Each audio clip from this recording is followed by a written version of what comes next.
It is really fabulous to see you all. I'm Ed Taylor. I'm Dean of Undergraduate Academic Affairs. Hold your applause.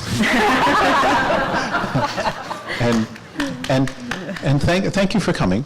It means a lot that you would be here, and it means a lot that you would be here for this subject matter. So this conversation, the planning of this started more than a year ago. My colleagues in honors just give such serious and deep thought to the kind of conversations that we should be having together. Interdisciplinary, cross-cutting, important issues. And more than a year ago, climate change, not having a major, was what inspired you to bring us together. And I do want to say about my colleagues in honors that these seem like such small things. I was looking at the poster and the details of the poster. I was looking at the pulling together of this panel and who's on this panel and everything from the setup to the ideas to the formation of this, and just thinking about a community of people, a handful of staff in honors that do such good work on behalf of our students and university.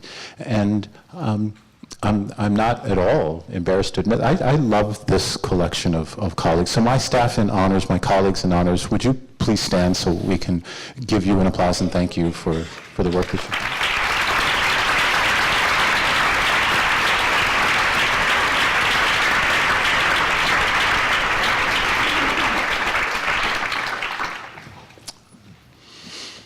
And to our community members who have come, and to our faculty who have come, I'm just grateful each day to come to a university that is so beloved, where there are such thoughtful people that come together.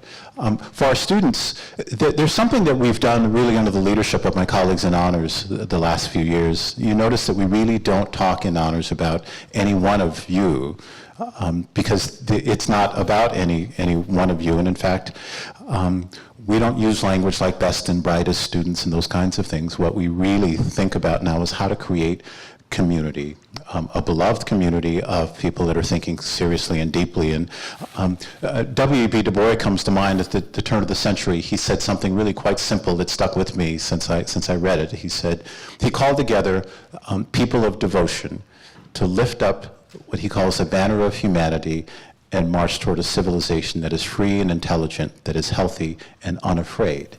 And I hope that we've become that kind of honors community. And I hope that we are becoming that under the leadership of Dr. Vicky Lawson, who I've come to just respect and care for so much. Vicky, thank you for convening us. Vicky, professor in geography, the director of honors, and the co-founder of Relational Poverty Network. Vicky, thank you for bringing us together.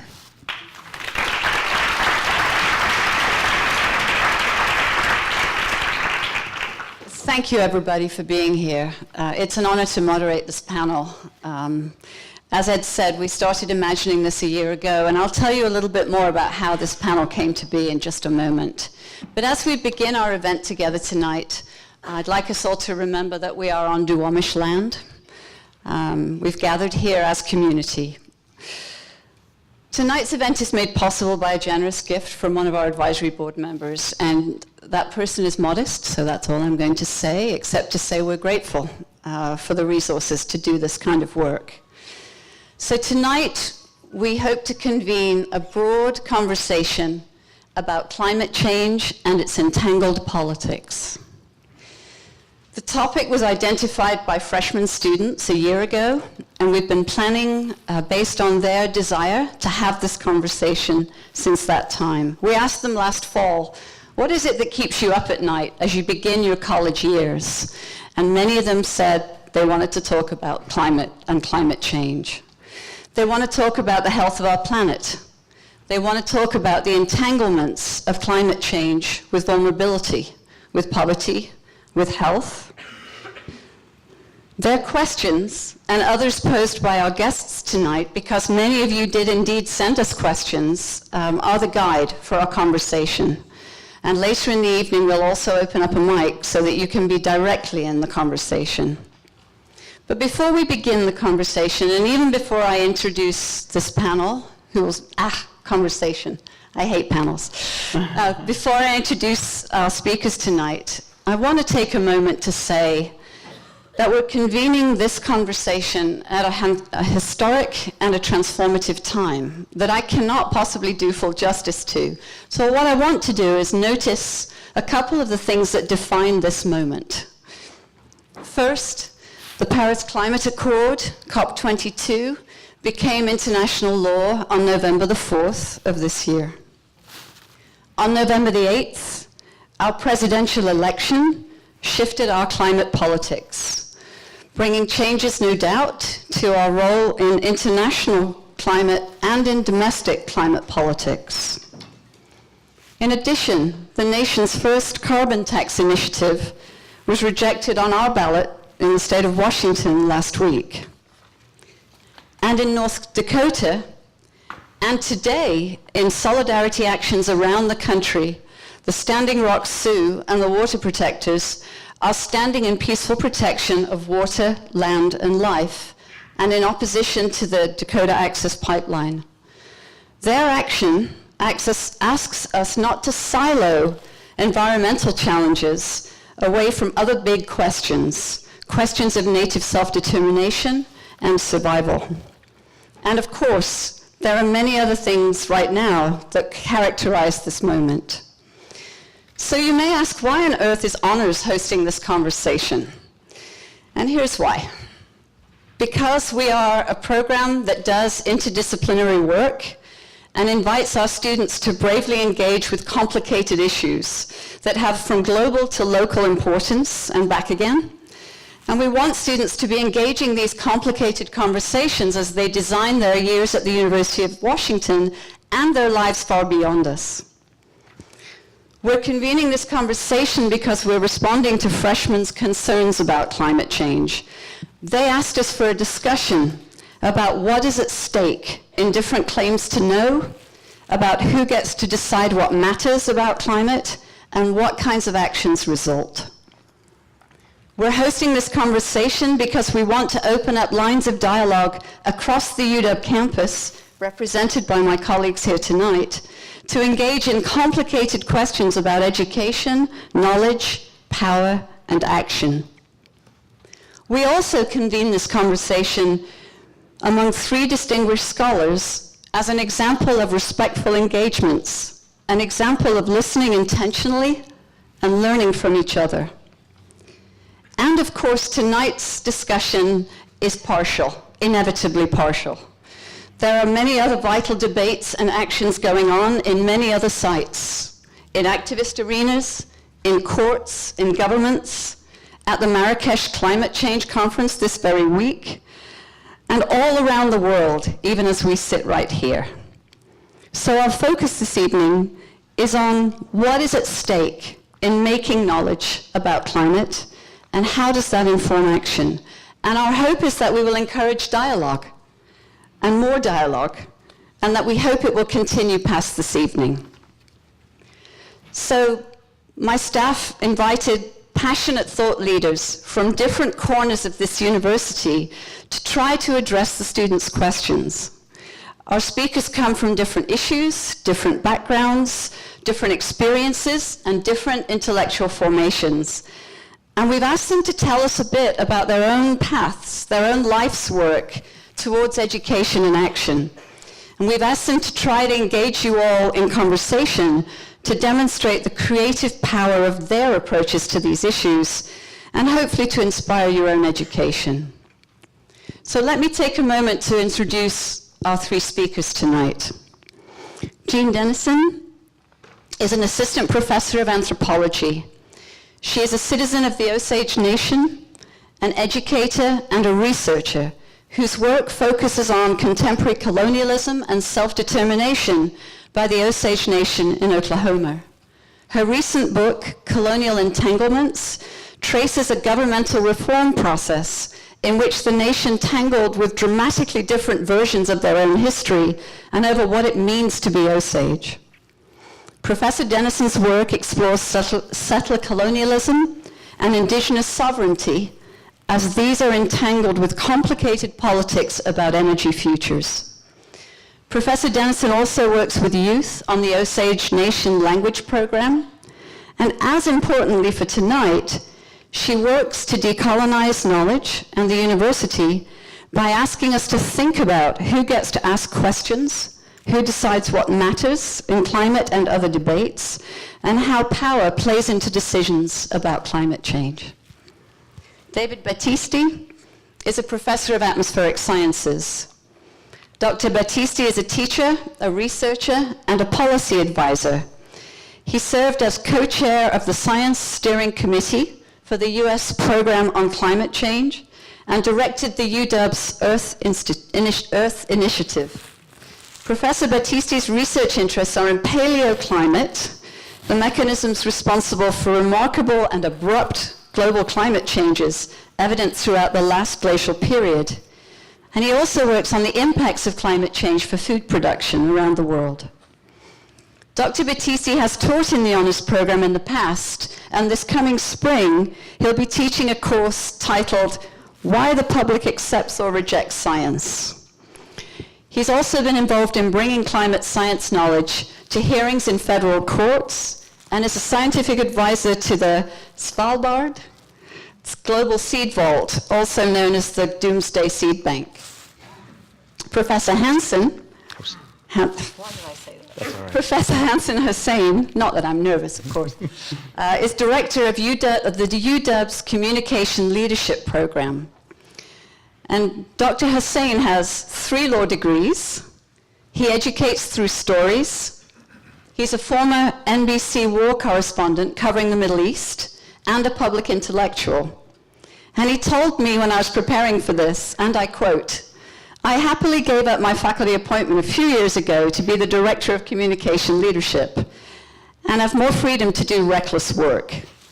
I'm a professional who runs a graduate program for professionals at the very scholarly UW who didn't finish his undergrad degree and no longer teaches," unquote. Professor Hanson explores how storytelling can be deployed to tackle today's biggest challenges and wants to change the conversation we're having about the human impacts on the environment. He experiments in virtual reality, social media, visual media, private-public partnerships, and NGO action, serving on the board of Climate Solutions. His work begins from stories and inspires us to think creatively about how to communicate science and politics. So I'm so grateful to the 3 of you for being here. I'm looking forward to the conversation. So audience, I've invited our 3 speakers to each take about 5 minutes to make some opening remarks to set the stage. And then we'll move to questions that you all have posed. And then later we'll move to an open mic. So Hanson, would you start us? Sure. Thanks, and it's really wonderful to see all of you here today and see my co-panelists, my co-speakers here. As you heard Vicky explain who I am and who I'm not, I think what we wanted to do is take these first few minutes just to give you a better sense of our journey and how we got here to the university. So my presentation is not really going to be about climate change right now. We'll get to that with the questions and we're responding. But as you heard, my focus in the graduate program that I lead and the life that I've led has been fundamentally to see the world through narrative. I tell stories and I see everything as a story. I'm a trained journalist both in conflict and disaster zones, and so my focus really is to understand a situation that is fluid, especially now, and try not to shy away from reality. Get a really good sense of what the facts are on the ground, and also not to get caught up in just one narrative, because there's many stories happening at the same time. So as much as possible to see the perspectives from multiple views. And what I tend to do is, and I've noticed this over the last over years of telling stories, is that I always look for light in the darkest places. And so, although I have been a breaking news journalist in horrible war zones, I leave it to my colleagues to talk about the death and devastation, and I tend to look for the feature stories where there's actually one little positive thing going on. And so just a couple of examples, not just in journalism, but other things that I've done recently. So I was based in the Middle East for 3.5 years for NBC News in Israel, and covering the Israel-Palestinian conflict. And there, I interviewed a rabbi who was very much a sort of a left-leaning, peace-seeking guy, And he said, yeah, things are disastrous here right now, but I really hope that is even with all this terrible stuff that's happening, that we can still be, as it's written in the Bible, a light unto all nations. And I just really love that. And that was maybe almost 2 decades ago, and it's just really stuck with me that when things are really horrible, can we still find that one bit of light that's actually going to be able to pull us out of the darkness? And so that's what I've done. The second thing is after I left my career in television news, I became a documentary filmmaker, and I did a story where I took a road trip around the United States visiting small rural communities that were feeling very disenfranchised. This was 10 years ago, about power that was too far away from them, whether it was corporate power or governmental power. And to be able to tell those stories as we did this road trip.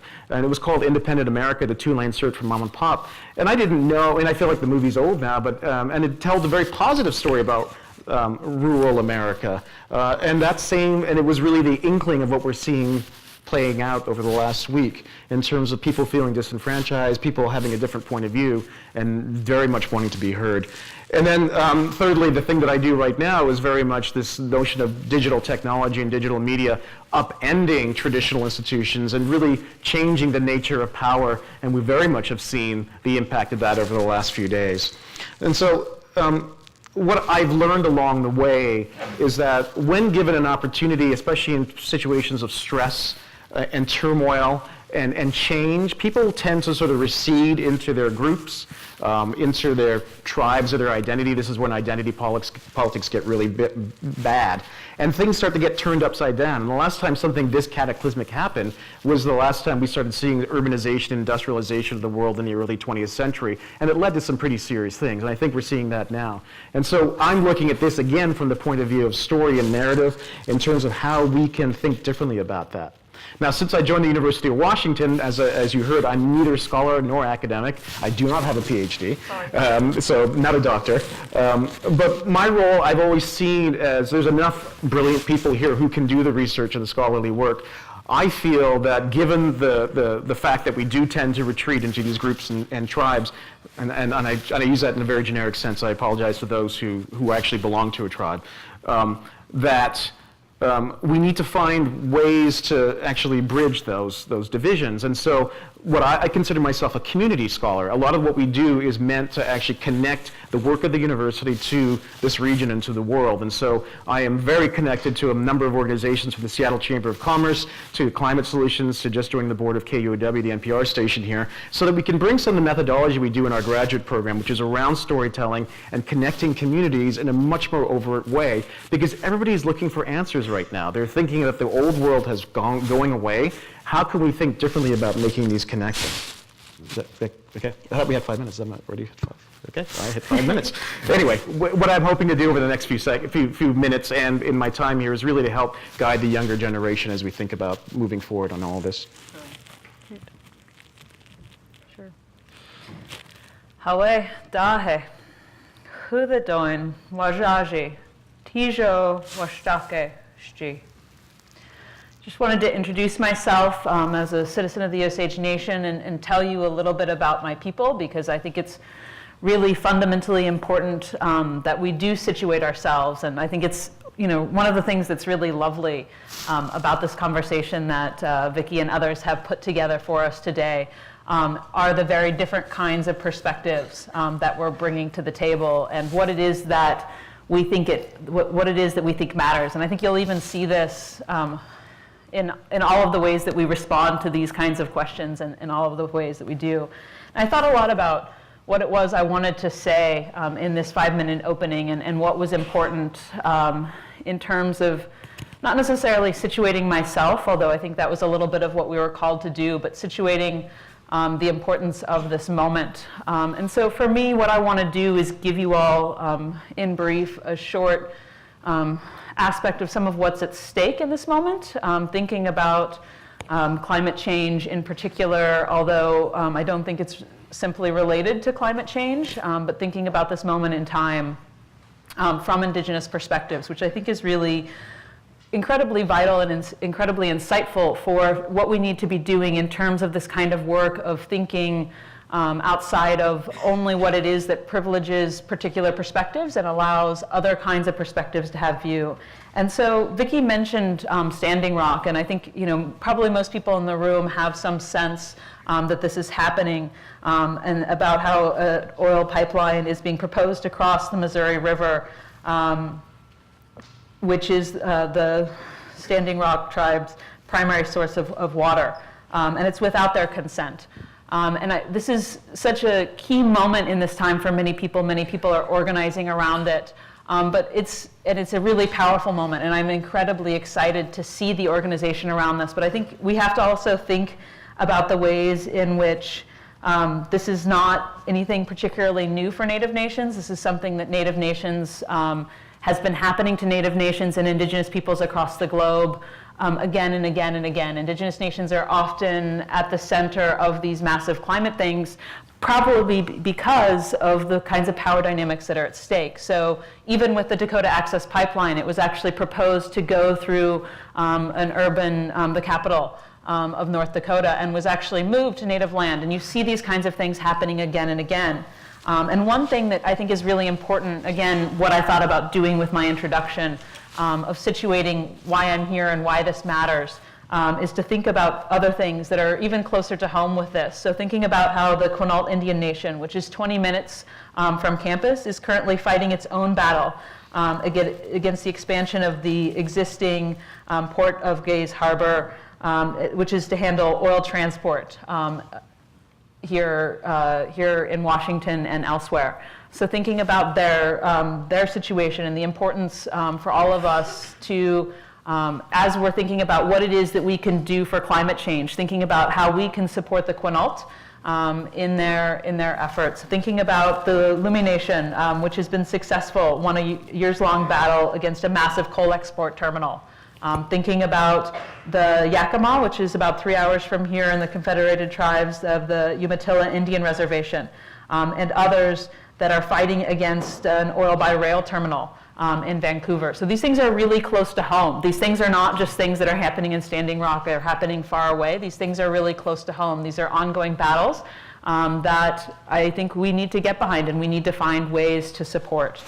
And to me, this stuff matters. As Vicky mentioned, I'm a citizen of the Osage Nation in Oklahoma, and we're fighting actually against a large wind farm. And there may be some in the room that think that going with wind energy solves climate problems and is therefore, inherently the answer to these kinds of problems. And in the Osage context is a really good way to see that what we're talking about is bigger, includes climate change, but is not just limited to climate change, because what we're actually talking about here is about who is it that gets to make these decisions and who is it that has control. And so the indigenous perspective has a really useful perspective of helping us think about how the people who have been made minorities through colonialism, through genocide in a territory, and are then told that you do not have the right to determine what happens in your own territory. So thinking about the importance of this. So as the Osage Nation are fighting against the wind turbine for the same reasons that the Quinault are fighting, for the same reasons that the folks at Standing Rock are fighting, because it's about the ability to make decisions over what happens in our lives. And so these are the kinds of ways in which I intersect in these conversations today, and it was some of what I wanted to make sure I brought to the table today, so this is what I wanted to open with. Thank you. It's pretty boring after those two introductions, but I'm a climate scientist, I suppose. And, well, I haven't always been a climate scientist. I grew up in upstate New York and was always outdoors. It's not why I was a climate scientist for sure, just it's why I'm interested in farming, because we were spending a lot of our time on a farm, on a family farm. It's pretty uneventful. It's very, I guess the one thing, so I'm a climate scientist. I came here to UW ages ago to graduate school in oceanography. That path to here was just something I was infected with at an early age with all of my brothers and my sister and my parents who were musicians. And all the musicians around us had this passion for life and following what was really important for them at the time. I didn't know I was going to be a scientist, but I do know that there's nothing more rewarding than following your passion throughout your whole life. And for me, it took me to Seattle because I wanted to see Seattle. And I got an undergraduate degree in physics, and what do I do with physics? I loved the physics, but not to do physics. So went to oceanography, and which was good because part of climate is learning oceanography, and did my PhD thesis there. And then at the last minute, got a little cold feet, published all the papers, and didn't turn in the thesis. Took a couple of years off. And it was the same type of thing. It was like, okay, what am I excited about? And at that point in my life, I wasn't excited about just the traditional next step. I was looking for something, and I ended up going back in atmospheric sciences and got a PhD in atmospheric sciences, and realized that I love thinking about the world as a scientist. I love organizing knowledge and everything as a scientist, but it's not just that. What I get rewarded with a lot is solving puzzles like how the world works, physically, the physical world.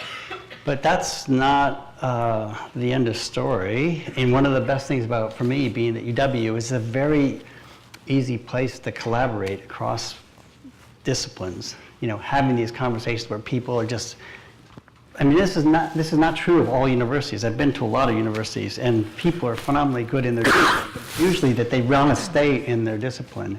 And it's still true at most universities that you're rewarded for disciplinary expertise. And it's still even true at this university. But there's a flexibility here, and there's more than a flexibility. It's that the three of us got excited about immediately joining this panel and having this conversation. And this happens a lot around the university. And so what you end up doing is you have your own specialty that you can provide in a conversation. For me, it's climate science. And I love that part of it. I would probably never actually give that up to go do something that was really different or applied. But to do it is just saying, okay, I want to be the best climate scientist in the world. I mean, that's not enough for me. It's not enough. It's not actually fun.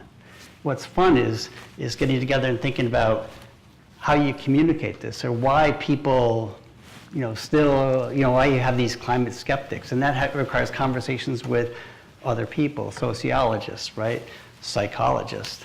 And so that's a part of being here that to me is really exciting. It's part of me about being on this panel is to kind of explore things when it comes to climate change, which I think we're going to start talking about soon. The climate is, the science actually isn't that interesting. Anyone know when we first knew that carbon dioxide was a greenhouse gas that kept the atmosphere warmer than it should be just because of the amount of insolation we're getting from the sun? Let's do some takers. 10 years ago. 40 years ago. 50 years ago. 70 years ago. So we're getting back to like 1930. How about 1900? Okay. How about 1875? 1850. Okay, it's 1850. It was identified by Joseph Fourier, a French mathematician. And so the science actually, when we knew what would happen when you increase CO2 was first time was Arrhenius in 1896, almost 130 years ago. Right? So it's not actually new science, but what is phenomenally interesting is how those changes play out, right? And that's where these kind of conversations are really exciting. That's a perfect segue, thank you. So what I want to remind the audience is that the questions that I will pose on your behalf are curated from you. Many of you post questions as RSVPs or as our students, and we've tried to distill as best we can some of the bigger questions. We won't get to them all, but that's why we also will have time for you to come to the mic and engage us in your questions beyond these. But I want to start where David left off, about the public debate about climate change, because it raises questions about who knows, what is fact, who gets to frame the issue, and our responses. So I would like to invite each of you to speak a bit about the question of truth claims, expert knowledge, the role of storytelling, and the complexities of knowing, and conveying that knowledge to a public. if you feel inspired, you might also reflect on the voices that might be missing from this conversation here tonight, and how they might add yet more understanding to our conversation. So I'd like to open the floor with that question. Jean, would you go first? Sure. Yeah, no, it's good. I think this question is really at the heart of it for me, so I'm happy to sort of start by talking about it. I think so much of what happens in academic spaces, so much of what happens in all of the spaces, political spaces, all of the spaces, is that we end up hearing from a very particular group of people over and over again in terms of what are our questions, right? And this issue of who is it that's deciding what the questions we even ask becomes really important, because it doesn't matter how much science you put into, how much methods, protocols, whatever you put into answering the questions to make sure that you're answering the questions accurately. If you don't start with the right questions, and if those questions aren't coming from places of deep community engagement with communities that have been, particularly communities that have been disadvantaged, communities that have been oppressed over and over again, then you're going to lead to questions and then thus answers that are going to continue to serve structures of power as they currently exist. So I think one of the things that's really important to me is rethinking how is it that we're asking our questions. I'm teaching a graduate level methods class right now that's a core class for the anthropology department. And this is what we come back to again and again, is this question of our commitments. So thinking about that we can't think about doing research, we can't think about science or however we sort of want to talk about this or frame this without taking much more seriously what are our commitments. I think too often academics think about this idea of commitments not enough. And so thinking about at the core of what we're doing, are we first and foremost committed to the production of knowledge? Is that what is at the core? Is at the core of what we're doing a commitment to a particular community? Is the core of what we do a commitment to challenging particular structures of power? Thinking about what those commitments are, and then therefore what kind of knowledge is going to get produced. So these are the kinds of questions that I think are super important. Yeah, thank you. Yeah. Well, I think there's two things along these lines that are always in my mind. One is my community can provide the science on something, and I'll give you a tiny little story here. So about 20 years ago, we realized that El Nino was predictable 6 to 9 months in advance. We also knew that Brazil, this part of Brazil, was going to have a drought. And so a bunch of my colleagues, I won't name names, ran down to Brazil and talked to I guess it was the equivalent of the Senate, and said, you guys are going to have a real problem this year, there's going to be drought, and so you should prepare for it. And what was the response? The response was, the farms down there are owned by, they're big farms. And the farmers heard this message, and they said, oh, yields are going to be really bad this year. Let's lay off all the workers, right? So they had no jobs and no money, and we'll burn more jungle, right? Because it's going to be dry.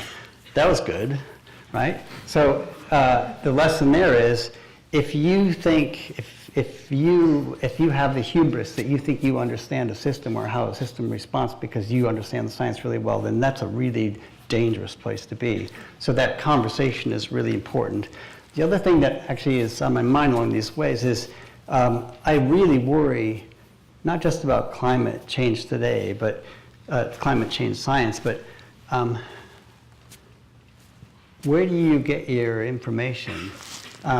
I am an expert in climate, and we have a whole process that produces as much as possible objective information, and it comes up with a consensus. And that should be the body that you go to for the science. It doesn't mean you actually, that should be the body you listen to in terms of what should be done with the science, but that's where you should get your information in the science. And I see things unraveling in the United States in a really big way with information that's, there's a tendency for people to go to the source and to get the things they want to hear, right? Instead of to say, okay, what is the expert in this science? Well, it's probably the National Academy of Science report. Or what is the expertise in this? And just doing that. And that's, I think, that process is broken. It doesn't happen anymore in the United States. At least for a lot of big issues, you can look at it and say, there's just stuff going back and forth, which is not facts. It's just what the people want to say, and there's no one really digging into it and saying, does that make any sense, or do the facts back those things up? And that's, I think, a broken part of the process that it has to be addressed. So to respond directly to that, on tomorrow at 6 in the morning, I'm flying down to Silicon Valley to go to the belly of the beast to address this to a certain degree. Facebook has invited me to speak to some of their people about where all this is going, because the communication ecosystem over the last 10 years has changed incredibly. It's made it much more technically democratic and accessible, but it also has created a ton load more noise.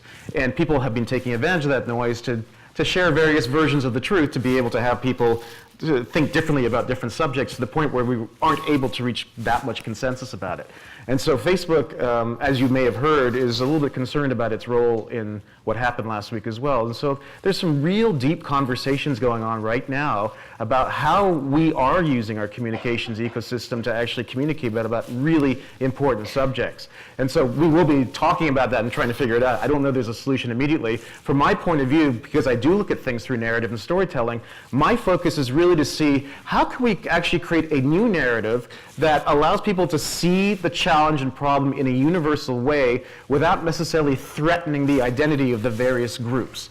Can you reframe climate change in the way it sort of says, oh, I'm a follower of Donald Trump. I actually don't believe that climate change, man-made climate change, is happening, or human cause. But maybe there's something else that actually they're concerned about, from the climate refugees to the wars to the drought that occur because of this, because the U.S. military considers it a security threat. Can you frame it in a way that makes people come together differently around that framing, as opposed to getting caught in the weeds of what happens within that communication ecosystem? It's a challenging thing, but I don't know if there's any other way forward at this point, given the situation that we're in.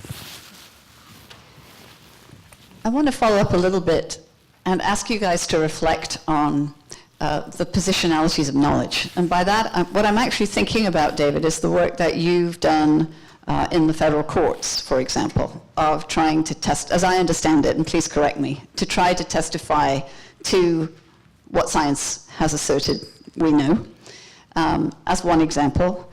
To think about, Hanson, your intervention about how we might frame questions in ways that people can come to them, and Jean, to think about whose voices are yet to be in the conversation, to sort of think about the fact that the complicated politics of knowledge really matter to moving forward in the ways that Hanson is talking about, that we actually have to grapple with the fact that knowledge carries politics and can enact politics in different kinds of ways in different settings. Yeah, so my probably the experience that made me most uncomfortable along this was being involved in the Supreme Court lawsuit, Massachusetts versus EPA, where Massachusetts asked EPA to regulate CO2 coming out of tailpipes, to curb global warming and stop sea level rise and stop people from losing property and et cetera in Massachusetts and 13 other states. That was a really difficult decision for me to do that, because as a climate scientist, you don't want to be an advocate, but you are obligated to teach, to communicate what the state of the science is. And the federal courts so misused the science to conclude that there was no link between carbon dioxide and climate, not to mention climate change, that you didn't really have any choice. I mean, you had to go. This is the difficult thing: is you had to go and make sure you weren't an advocate, but you were going to make sure that the court understood the state of the science. The tricky thing was you had to do it in the context of the rules of law, not the rules of science, which are very, very different, and the goals are very, very different.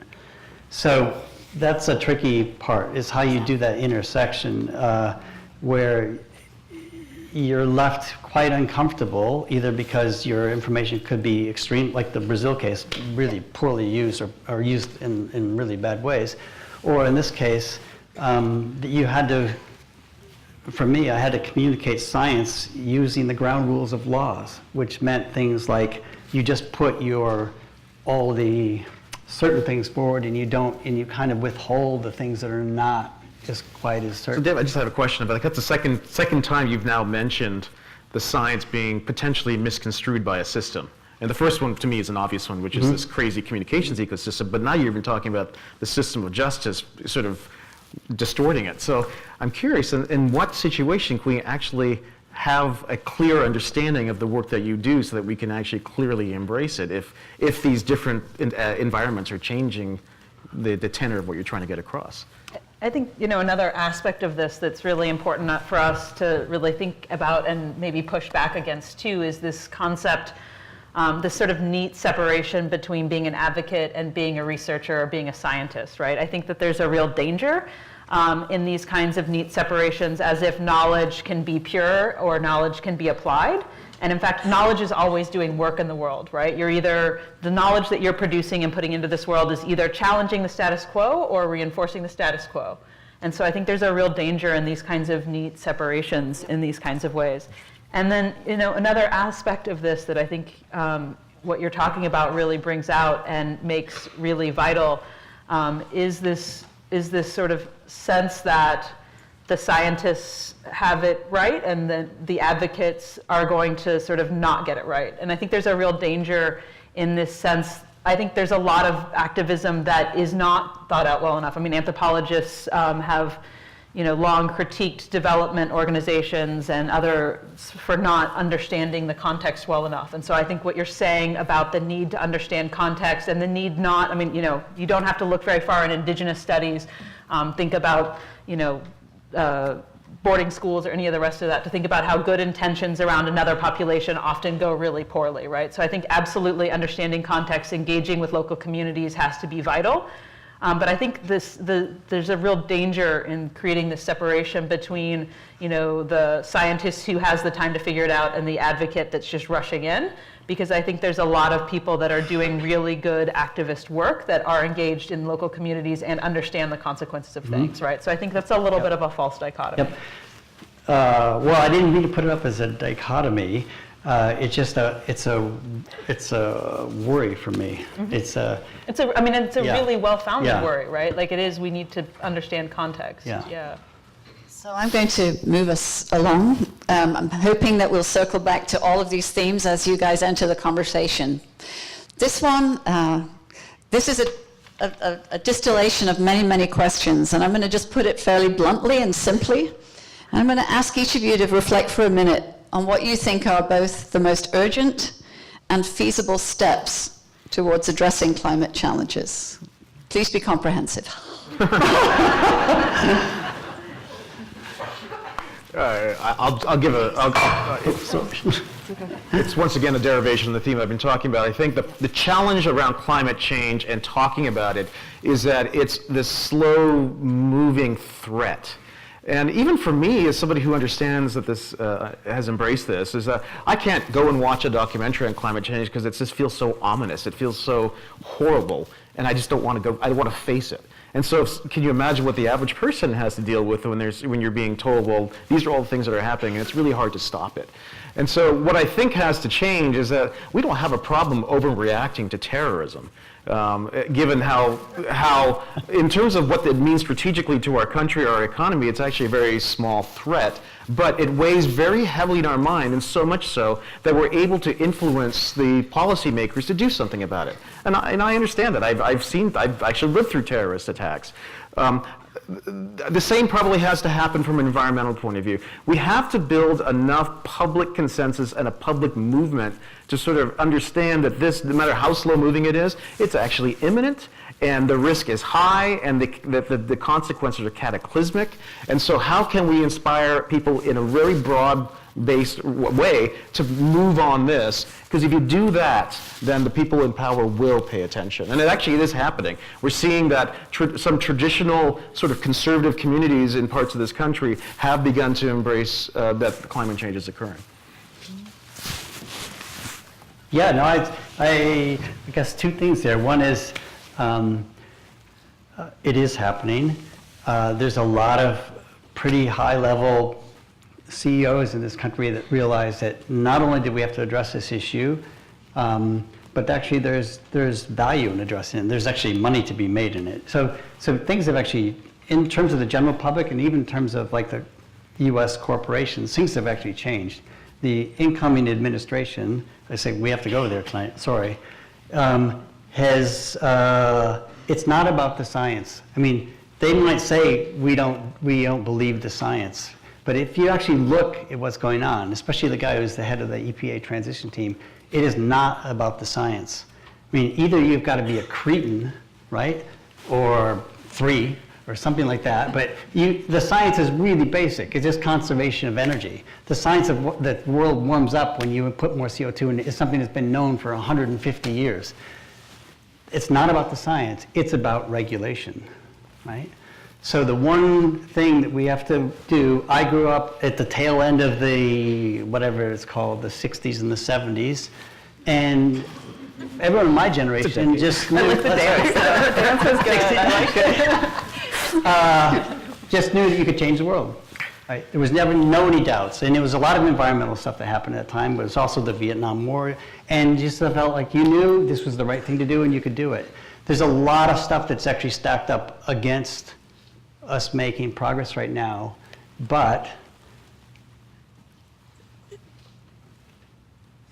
you just go for it. I mean, you just go for it, and that's the only way it's going to move forward. And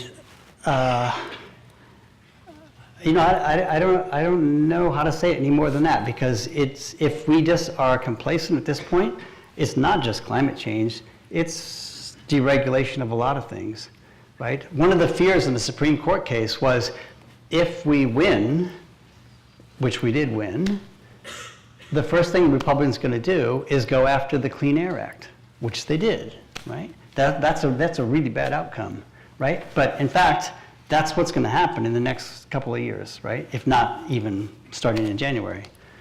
So if you look around, even in the United States, most people are buying into the science, or believing the science now. And at the high levels, people are saying, okay, we got to be part of this conversation because we don't want to lose in it. We don't want to be hurt in it. So people are involved. And if you go, like I was at the COP21 in Paris, it was mind-boggling to me, because in my whole life since I was 25, I didn't see anybody young on the street protesting. And then you go to Paris, and it was like everybody was on the street. There was like the whole Paris was decorated, and there was young people from everywhere. And I'm thinking, like, this is so foreign to me. I mean, like, I kind of remember this from when I was 18 and 20 years old. But it's changed. Things have actually turned the corner. And I think if it really retreats now, it's only because of our complacency, right? I don't know what the right answer of what you do is. I'm pretty sure that the right answer for solving the problems in the U.S. wasn't the Clean Air Act. It wasn't the Massachusetts regime. That's a dumb way to address climate change. But what is the right way? Well, the only way we're going to get there is if we as a people actually act as a democracy and push this issue forward. I think it becomes really important in this moment in time to understand how powerful nonviolent direct action has been, is being right now in places across the globe. I've mentioned a couple of these examples of things that have been successful right here in Washington State, specifically with the Lummi Nation. So thinking about the importance of this, I think particularly fighting in solidarity with Indigenous and other frontline communities becomes really vital in this moment in time, and to think about moving some of our language. Some people talk about in this moment around climate change and around a lot of the other issues that we're facing in this very moment in time about being an ally, and use this language of allyship. And I think that there's some benefits, that there's some really important conversations happening around allyship.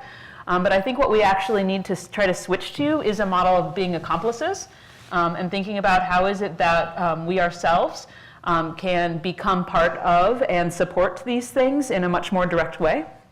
I think a lot of this has to do with needing to really take very seriously what a crisis in business operations direct nonviolent action can be. So when you are there making things really hard. In the context of the Osage, I mentioned earlier, we're fighting these massive production of wind farms that are not only destroying burial grounds and killing eagles, but also causing, a lot of noise level, headaches, and other kinds of health consequences to people in the area. There's other consequences that Osage folks are really frustrated by, in part because we were not at all consulted and are not being brought into any of the benefits, either in terms of energy or in terms of financial profits of this. This is something that's coming in, taking our resources and going out, much like oil does in these contexts.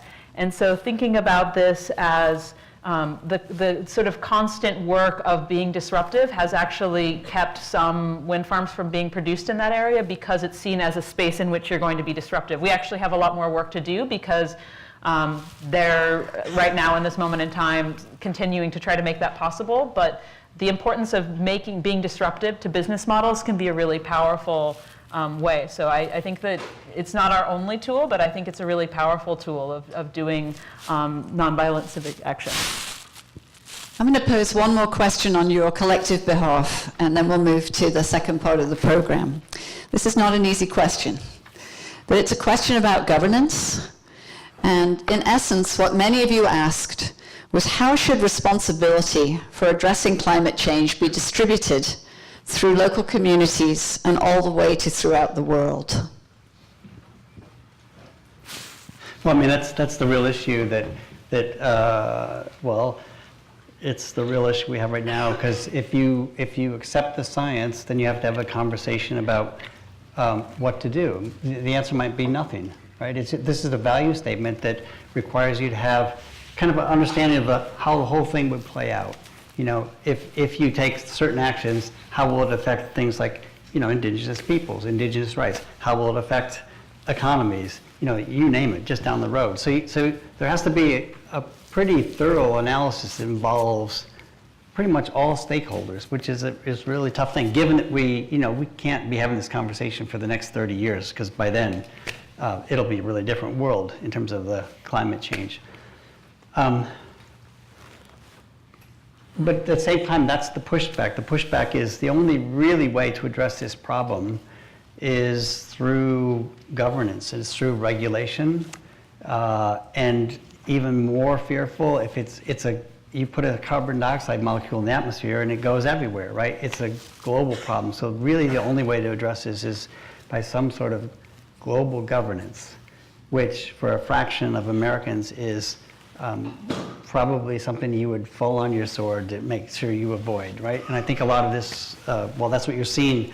That's what's going on right now with the people that are being appointed in the transition team. It's all about removing regulation. So the most fearful thing for this guy who's the head of the transition team for the EPA, the most fearful thing, which he says, and it's on, there's a whole documentary on this, it's about regulation, right? It's not about the science. I mean, they use the science as a lever to create doubt so that nothing happens, because that's the best thing you want. But now they're actually in a position to say, let's just completely remove regulation.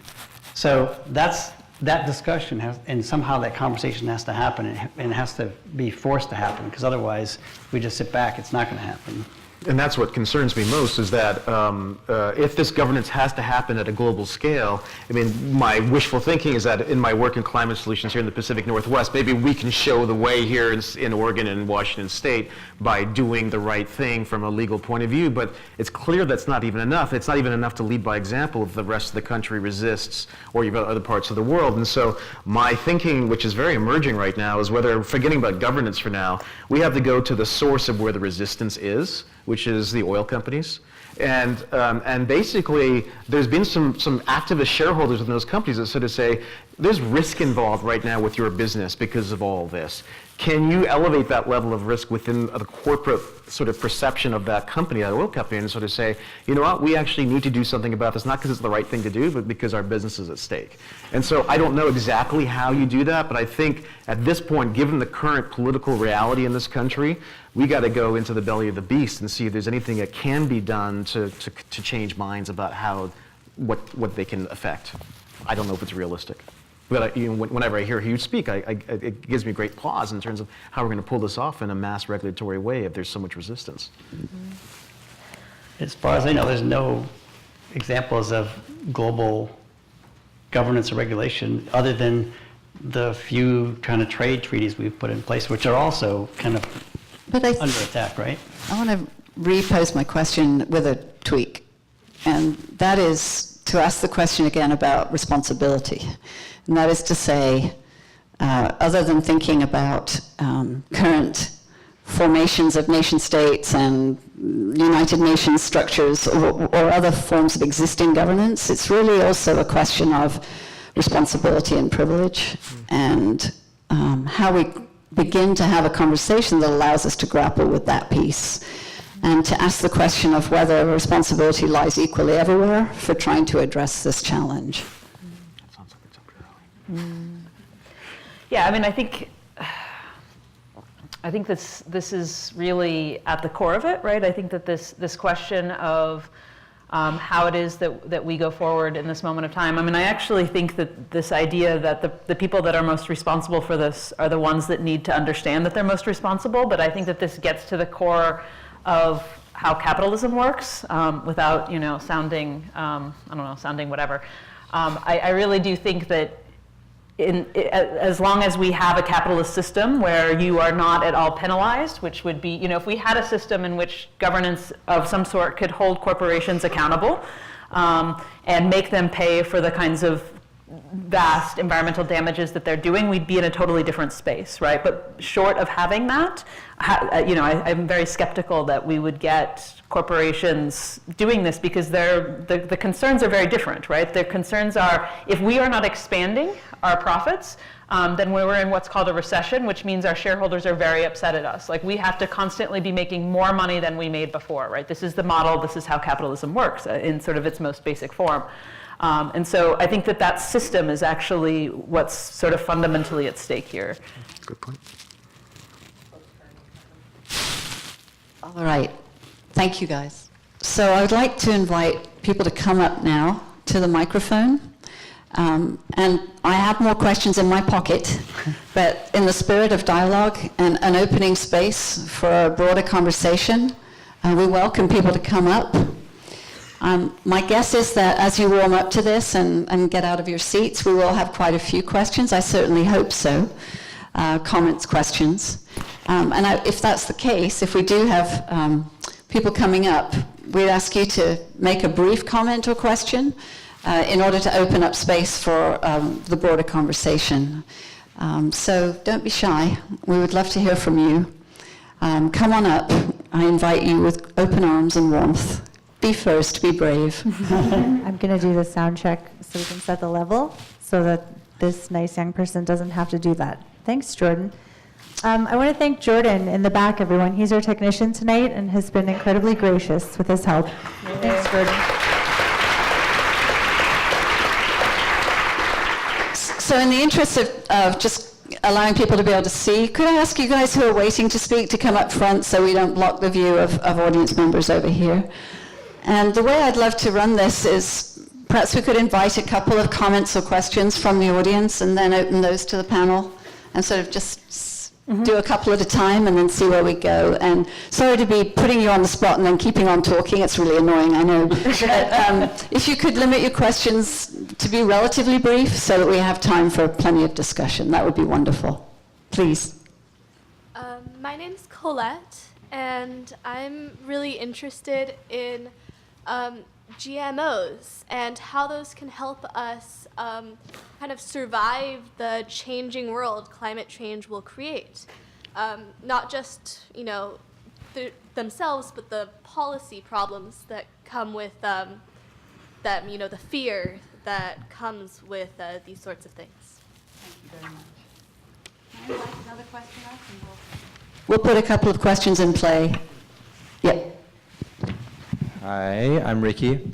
What I'm curious about is how we can reconcile the supply-demand needs of the global economy with sustainability, and I'm specifically curious about industries like agriculture, which are driven by massive consumer behavior, and I'm curious about how governmental action can shape consumer behavior to make it less profitable to engage in industries that are damaging to the environment.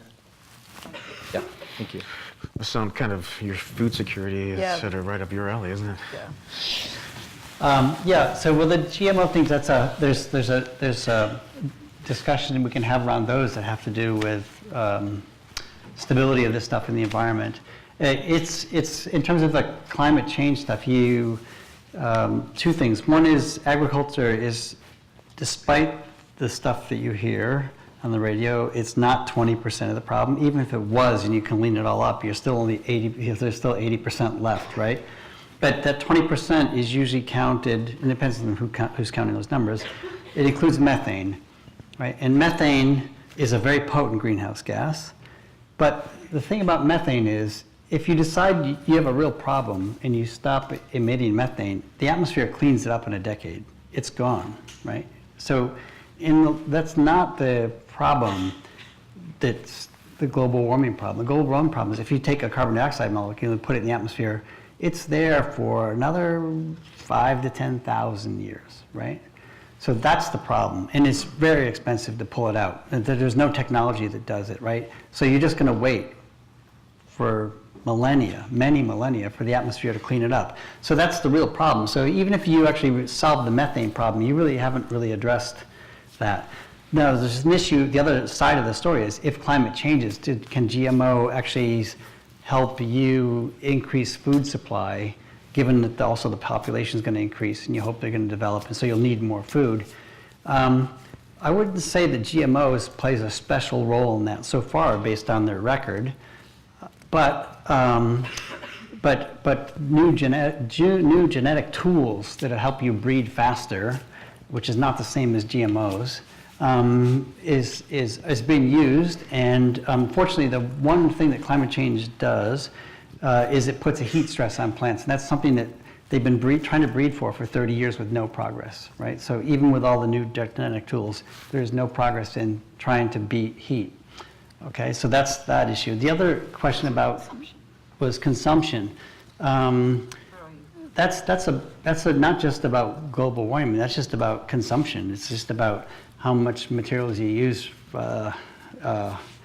in running a world population. I don't think I'm qualified to comment on that. I think this question of GMOs is a really interesting one, and this is where I wish that there were more people. There's probably people in the audience that could speak to this even better than I can. But from the little bits of knowledge that I know, there's actually often a lot less nutrition in GMO materials than there can be sometimes. I mean, these are large generalizations I think are dangerous to make, but we have to be careful assuming that the GMOs are actually healthier or better than native plants were before that. And again, I'm sure there's more people in the audience that could speak to this, but I think it's important to sort of mark that as the science isn't this. The science of these things hasn't always been proven to be moving us forward, so we need to maintain skepticism around that. Hanson, can I pose a bit of the last question to you? Because I think, echoing a little bit our earlier discussion about the question of responsibility and how that gets distributed or not, the question of consumption is a question that's extremely difficult for people to think about as a public, and not to then be racked with guilt or self-loathing or sort of retreat from it or hate the society we live in. There are a lot of ways in which consumption is a very difficult topic for us to grapple with as we try to think about responsibility for questions like climate. And sorry for putting you on the spot, but as you think about the role of social media and forms of communication and storytelling, I wonder if you have any thoughts on. Well, I'm going to take us up to 30,000 feet in a solar-powered glider to think a bit differently about that, because so far the dichotomy about what we do about this is usually government regulation or it's privatization, because there's maybe some market forces that can fix this. And I think communication has played a negative role in some of this, but there's actually some positivity when you have people connected in a universal way. And one of the ways that I've been looking at is, can we actually go at a much more local level in terms of both consumption and food production to say, can we actually have a community sort of trust around a body of water or a piece of land that the people who live there become stewards of their own area that does produce a certain amount of food. And the reason why you can get past the so-called tragedy of the commons, where you just can't trust your neighbor to not abuse the system, is that because we have more complete information systems that you can monitor these things in a much more passive way and figure out if it's going to work out. So there are ways using social and digital media to think about a different level of management at a community level, not a communist, but a community level that achieves the best of government regulation and market forces without involving either of those. And those are the things I'm hopeful about as we look at the technology. Thank you. I'd love to invite a couple more questions. I'm Emily, and I was here. Does that work? Yeah. I was wondering if you have any advice for like us to do personally, I guess, like on a smaller scale, if we can't really make government decisions, I guess. Like. Well, you would say personal. I mean, we can all. You ride your bike, and I ride my bike, and are we having an impact? Well, yeah, a little one. I mean, everything you do makes a statement, right? I get in a plane way too often. I mean, way too often. But you know, if there's a law that comes up that says, you know, okay, you gotta pay your. I was allowed to pay my carbon offset, you know, with my grant. I would do that. I would do it in an instant. So your actions actually send a message to everybody, to your kids, to your peers, to the marketplace. More importantly, and so I think a lot of things you do, just little statements, actually send a message. I mean, when California had higher emission standards, that was one of the immediate things that happened with the Supreme Court case when they confirmed that EPA should take a look at this and probably needed to regulate. The car manufacturers were saying, like, we don't want to make two cars for the United States, one for California and one for everyone else with the emission standards. So as soon as it was clear that the EPA was going to have to regulate, they said, okay, fine, we're going to make one car that's going to meet California emission standards for everywhere, and then immediately it wasn't an issue. They'll say there's high standards basically everywhere. So there's things you can do locally that can actually really take off, you know, in kind of unexpected ways. So I think just working those things, that whatever your contribution is, even though it may seem small, it could be big. Oregon has a great program, had a great program, I don't know if they still do, where you could buy renewables with some help from the state, and basically with the extra energy that you had, you could put it back into the grid and get support over that. I should say that the Republicans are trying to make that illegal right now, but at least that's a way, you know, you can get behavior to change, and all of a sudden your neighbor says, hey, you know, that's working for you. They're making a lot less, paying a lot less than their electricity bill, and it spreads pretty fast. So I think there's things you can do as a consumer that actually influence what happens in the marketplace. Yeah, and I think part of what we can do in these moments too is also think about how these little things, like you're talking about, really are part of also trying to shift the culture around these things. And I mean, to me, I noticed this really a lot when I moved in the last year back and forth between here and rural Oklahoma, where my family is, and I spent a lot of this last year there, and just the really hard, very different cultures around these things. I mean, if you think about something like the fact that there's mandatory composting here in Seattle, and in Oklahoma you have to drive where I am, you know, roughly 40 minutes, but for a lot of people in Oklahoma, you know, well over that, an hour and a half to find the nearest recycling place. So recycling is just not happening, right? So like, just think about like the differences that those kinds of things make. And to me, it's about changing the culture of these places, and they have very different senses of values, and that those values, while maybe the absolute impact isn't massive, it's about changing larger cultures. Love to invite another question. I'm Robin, and my question is, so climate scientists have been saying since I believe 1974 at least, that the time to act is now, and if we don't act now, it'll be too late. So given that that's been going on for 40 years, is it too late now? Because if 40 years... There have been a few climate scientists since the 1970s who are saying, act now is too late. One of my colleagues has become an advocate. He's a National Academy of Science member. He's become an advocate. He's kind of stepped away, not stepped away from the science, but it's that uncomfortable line where you think like, oh, he shouldn't have done that. But he's become an advocate. He thinks you got to, the sky is falling, right? Basically, he's, I would say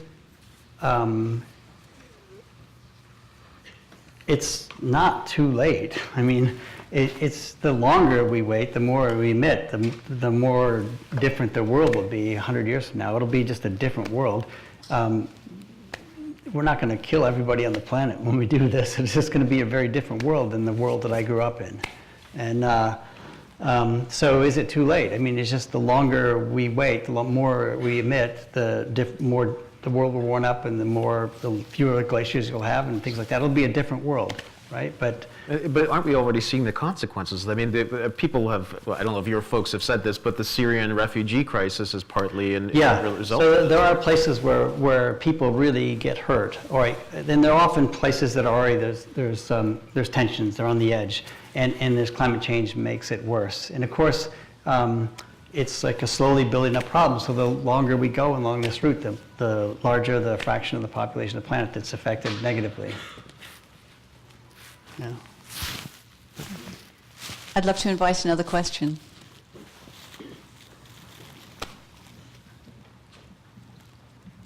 Okay, my name is Frank, and as an international student, to my knowledge, the reason a lot of nations, especially developing nations, are resisting the kind of climate change issue is that they cannot afford a more eco-friendly way of life, or they cannot afford to change their, how to say, economic or industrial stage of development. And sometimes they demand to create a more kind of effective infrastructure or to feed more people, and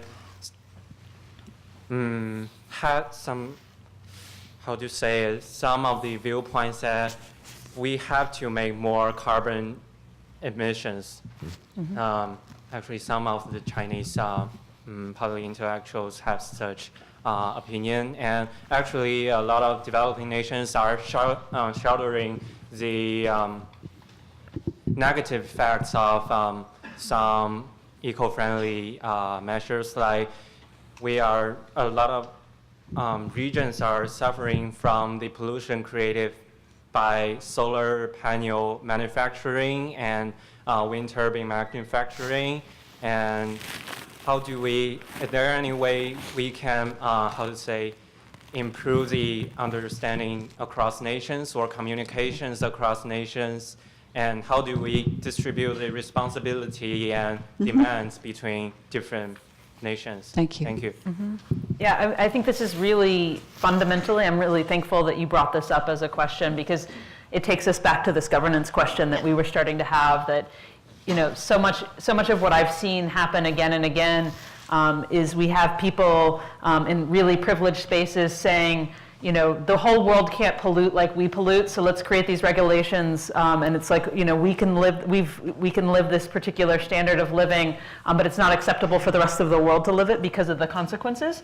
And so we have to think incredibly carefully anytime we start making governance decisions around these things, about the kinds of consequences and the kinds of consequences that it's having on other kinds of populations. So I think that question, I think, really takes us to the crux of the situation as in terms of how very hard and complicated this kind of project is. At the same time, the innovation and the amount of technology that's being deployed right now, actually there are some opportunities in some of these developing countries to try things out that we wouldn't normally. Last year I was in a lot of Caribbean nations looking into what's going on there, and one of the largest dumps in Jamaica is highly carcinogenic, and it's a terrible place, and 500 people live there. And there's technology emerging where you can actually start converting the garbage there into something more positive, into energy, which actually makes garbage worth something. And so there's a real opportunity in some of these smaller nations where there are such egregious problems to actually try out some of these solutions, leveraging some of the technologies that are emerging. As long as we're not using populations as guinea pigs. No, it's exactly right. But it's such a terrible thing when there's a fire there. People die from, the cancer is just horrible. So, yeah, absolutely right. Thank you. Next question, please. Hi. I was hoping you guys could talk about the intersectionality between like climate movements and other human rights movements. Oh, that's a really good question. I mean, I mentioned that I'm involved with climate solutions here in the Pacific Northwest, which historically has been looking at the sort of intersection between green technology and the green economy. And this organization has been pivoting in the last year or so to definitely recognize that it's communities of color and indigenous communities that are most affected by the impact of climate change. And so they're beginning to build this really remarkable coalition here in the Pacific Northwest with unions and communities of color and other entities to sort of say, let's look at this a little differently. And one of the reasons why my organization actually did not overtly support the ballot measure I-732 is that there was a sense that this was not going to help those particular communities, and they actually came out against, those communities came out against it. So I think we're seeing some really interesting coalition and movement building in ways that haven't happened before, which gives me some optimism, at least in this region. Yeah, I would say that this is the only way in which I'm able to have optimism in the last week, is that given the intensity of everything that's happening, it becomes very clear to me that coalitions around these things become absolutely vital, and that there's no way in which we can do this work without that. But it also becomes clear to me that it's possible in this moment, that coalitions are possible in this moment in time in a way that they haven't, because the threat is so much larger than it has been to so many different kinds of peoples and so many different populations. Where I've had a lot of amazing conversations and been part of a lot of amazing conversations in Red Square and elsewhere, where everybody's saying, hey, I'm not going to take it, but it's not just that I'm going to not take it for myself. I'm going to make sure that you don't have to take this either, right? So, to me, this has to be at the core of going forward, is understanding that that the issues we face today are not really about climate change. It's about a whole host of things, and climate change is absolutely one of those things, but it can't be the center of the things. We have to be doing all of these work at the same time. Please. Hi, my name is Audrey. This is directed but not limited to Professor Dennison. Is that right? Mm-hmm. I'm interested in your work, or the issue of who gets to ask the questions. And as someone in academia, I'm wondering whether you're questioning the entire westernized scientific method as a whole, or just how that knowledge is applied in government and politics. Am I questioning everything? I'm always questioning everything, right? I think we have to always question everything, but I think that's actually a really specific academic thing, is to question everything. Like, I don't think that I'm unique in the questioning of everything. I think that there is real danger in the way that academia has been a white space for so long, and I mean that in the sort of most general way, that it's been a very privileged space that particular kinds of people, particular kinds of populations have been able to inhabit, and I think that that's something that we fundamentally have to change. But there's a whole host of other things that we have to change along with that. It's not just about including others into this space as it currently exists. It's about fundamentally changing this space so that different kinds of questions can be asked, so that the issues that matter to different kinds of populations, I think indigenous populations become a really good source for this, because so often the questions that have mattered to indigenous populations are not the questions that have been asked by researchers. And so thinking about how is it that we as academics must engage in questions that are relevant and important to people in communities as a starting place, rather than only asking questions that matter to the scientific literatures that become really, really fundamental. I do think that this space of the academy fundamentally matters, and I would not want to throw that out. I think that this space is a really useful space for having a set-apart space. If I didn't value this space, I would go back and I'd work for the Osage Nation, and that's something I could do, and that's something that would really matter.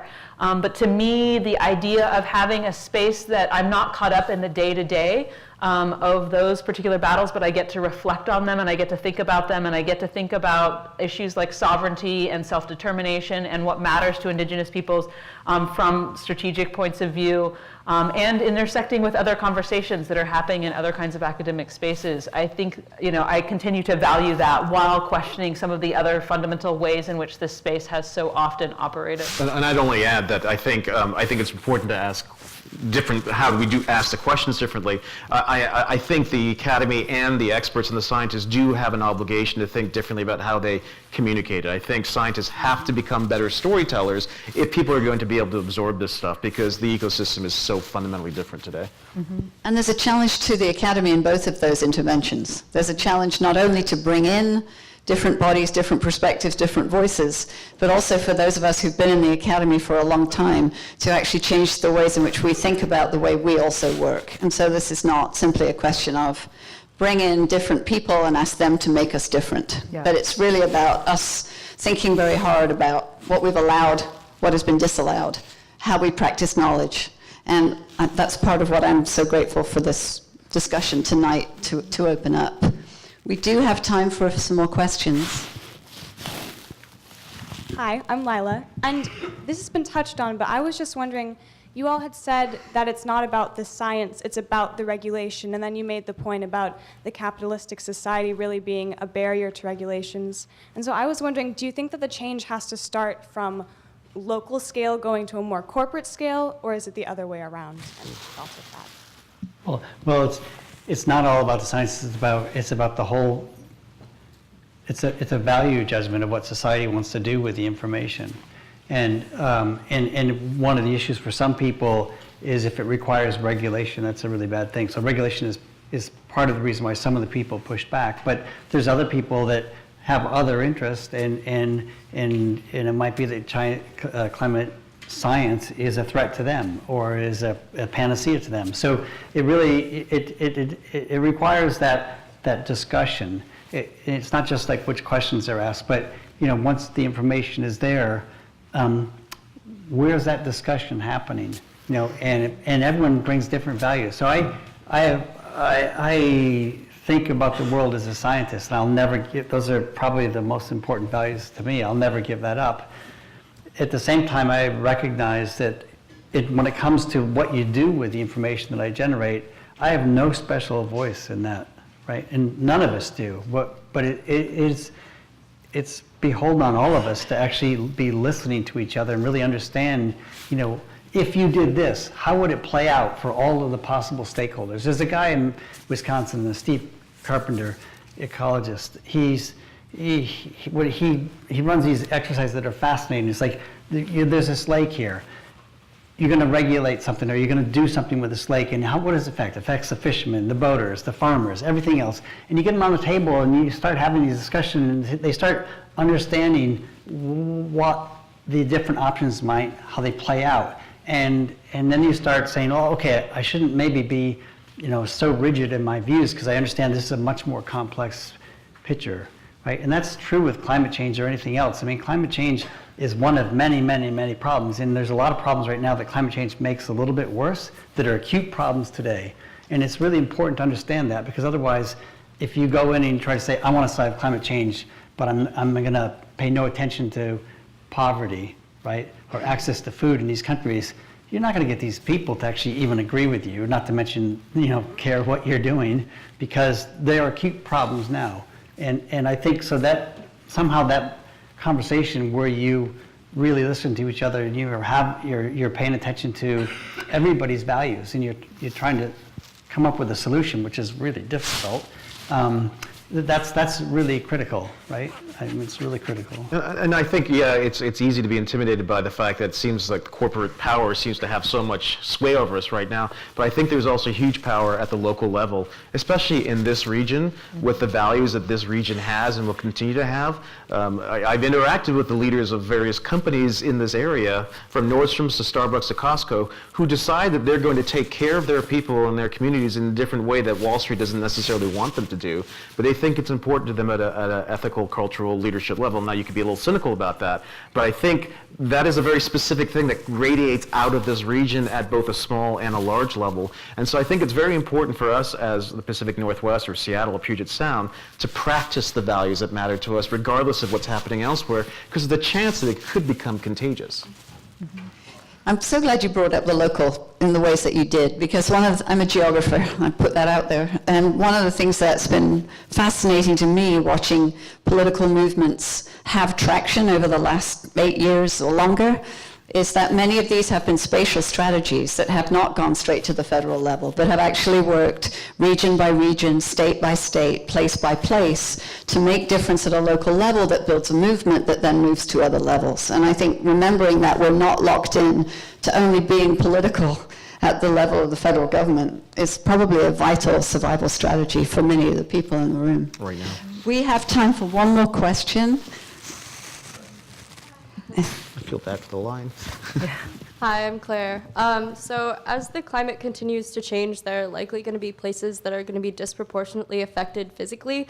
I'm kind of thinking of like in places like Indonesia and Bangladesh, some of the most densely populated places in the entire world, who are thought to literally have large parts of their agricultural and residential land go underwater. And in those times, it's going to be likely that they'll turn to the United States for refuge. How do we relegate the what would be an impossible strain on our economy and domestic resources with a moral obligation to help our fellow man?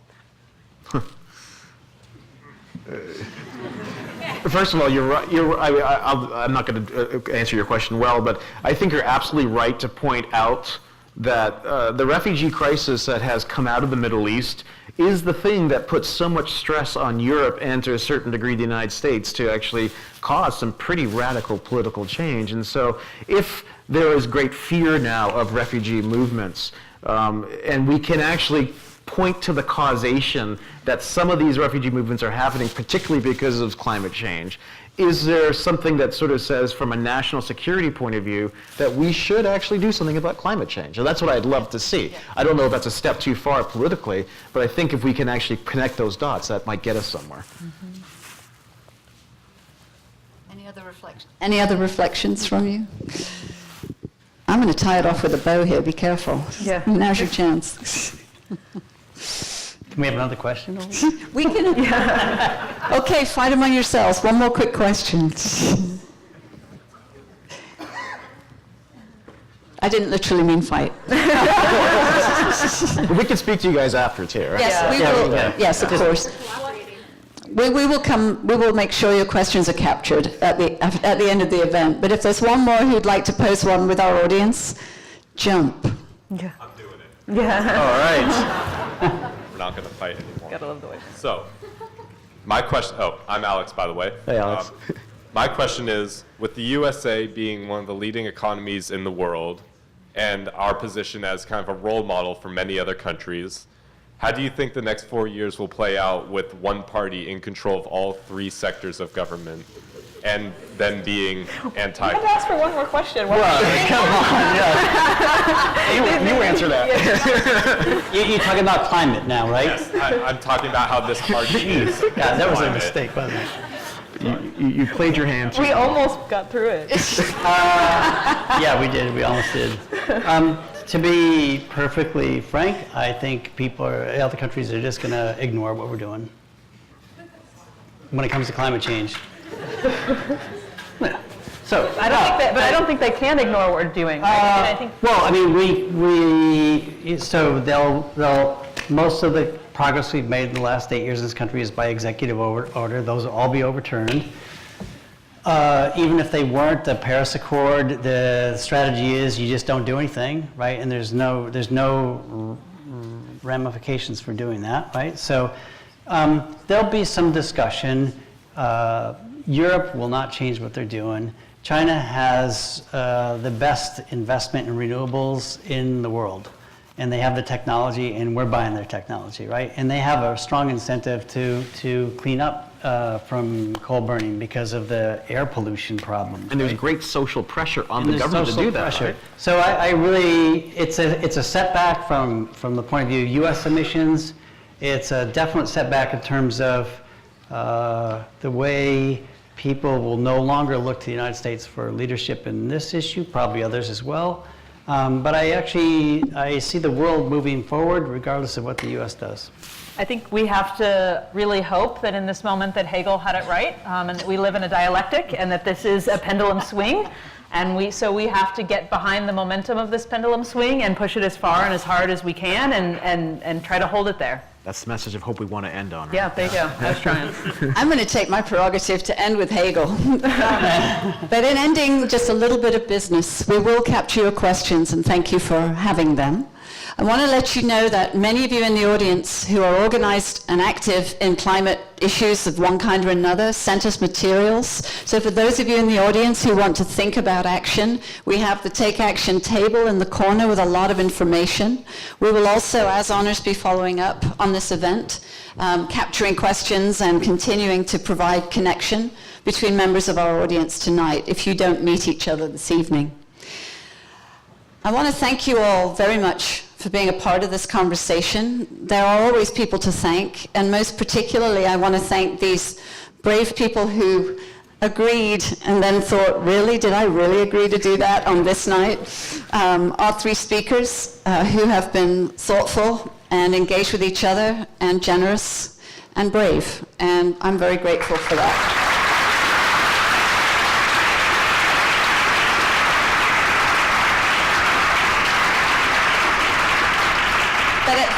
But at the end of the day, we're all here to witness what the students want and do, and the questions the students are asking. And all I have to say to all of you is we are so excited to see what you cooked up for us in year one of your college degree. We cannot wait to see what you do by the time you walk out the other end. So here's to the students. And those Thank were you. excellent questions.